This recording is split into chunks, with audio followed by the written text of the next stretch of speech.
OBD de trouble code description technique pression barométrique trop basse. Qu'est-ce que cela signifie?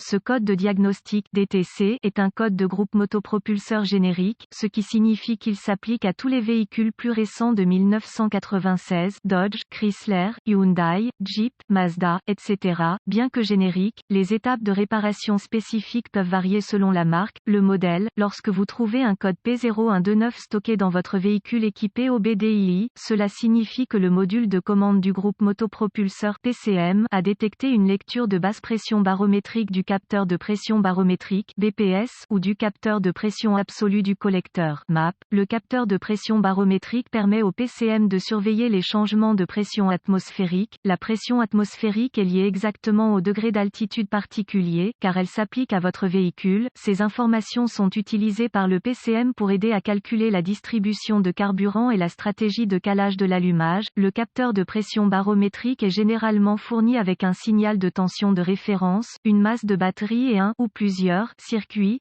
de sortie. Le BPS complète le circuit de tension de référence et fournit la résistance appropriée telle que déterminée par la pression barométrique réelle. Lorsque des changements de pression atmosphérique se produisent, les niveaux de résistance au BPS réagissent en conséquence. La résistance fluctuante dans le BPS provoque des changements dans la tension de sortie du capteur vers le PCM. Ces signaux de tension changeants sont non seulement utilisés par le PCM pour cartographier la stratégie de distribution de carburant et d'allumage, mais également par rapport aux paramètres programmés pour le stockage de code. Parce que les constructeurs automobiles utilisent différentes conceptions pour surveiller la pression barométrique, vous devrez consulter la source d'information de votre véhicule. AllData DIY est une bonne pour déterminer la conception BPS exacte de votre véhicule. La plupart des fabricants utilisent un BPS distinct du capteur MAP. Il est monté loin du moteur et a généralement un tuyau à vide connecté. Certains modèles utilisent un système dans lequel le BPS est intégré au capteur MAP. Dans ce type de système, la pression absolue du collecteur est généralement remplacée par la pression barométrique et le flux de données du scanner reflètera cette terminologie. Si le PCM détecte un signal d'entrée BPS qui varie des données de comparaison de plus que la limite programmée, un P0129 sera stocké et un 1000 sera éventuellement allumé. Gravité et symptômes. Les symptômes d'un code P0129 peuvent inclure conditions de livraison de carburant excessivement riche, absence générale de performance du moteur, hésitation à l'accélération, fumée noire provenant des gaz d'échappement, diminution du rendement énergétique.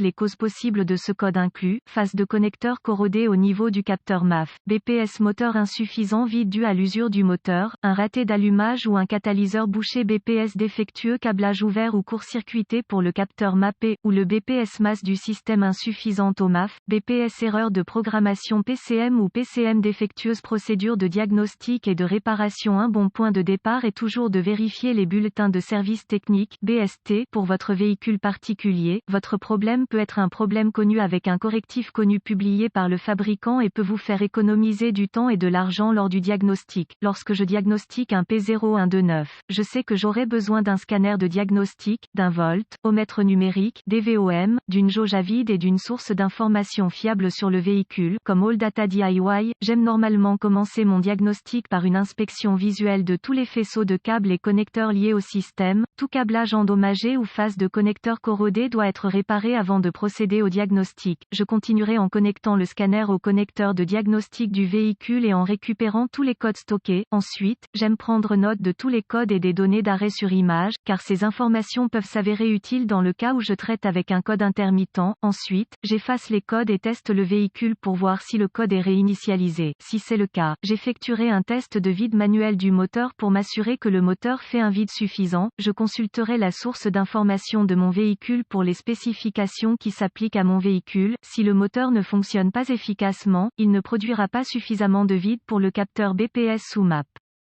Les codes de raté d'allumage du moteur, les codes du système de carburant et les codes du convertisseur catalytique doivent être diagnostiqués et réparés avant d'essayer de diagnostiquer ce code. N'oubliez pas que les capteurs de pression barométrique intégrés au capteur MAF sont sujets à la corrosion sur la face du connecteur. Ces types de systèmes sont également sujets aux défauts causés par un élément de filtre à air extrêmement sale. J'ai également découvert que ce type de configuration BPS nécessitera souvent l'installation d'une terre auxiliaire. Selon le fabricant, continuez commencer à tester au BPS si tous les circuits et connecteurs semblent être opérationnels, débrancher le connecteur électrique et vérifier la résistance sur tous les circuits du BPS à l'aide du DVOM. Si le capteur ne respecte pas les spécifications, remplacez-le. Si le BPS répond aux spécifications du fabricant, commencez à tester les circuits du système. Pour éviter tout dommage, déconnectez tous les contrôleurs associés avant de tester les circuits du système avec le DVOM, réparer ou remplacer les circuits ouverts ou court-circuités au besoin, suspectez un PCM défectueux ou une erreur de programmation PCM si le capteur et tous les circuits sont conformes aux spécifications du fabricant, tenez compte de toutes les autres possibilités avant le remplacement et n'oubliez pas que le remplacement des contrôleurs système nécessitera une reprogrammation. Note de diagnostic supplémentaire, pour plus d'aide au diagnostic, consultez la source d'information de votre véhicule pour les bulletins de service technique qui s'appliquent au capteur de pression barométrique, au capteur de pression absolue du collecteur ou au capteur de débit d'air massique de votre véhicule.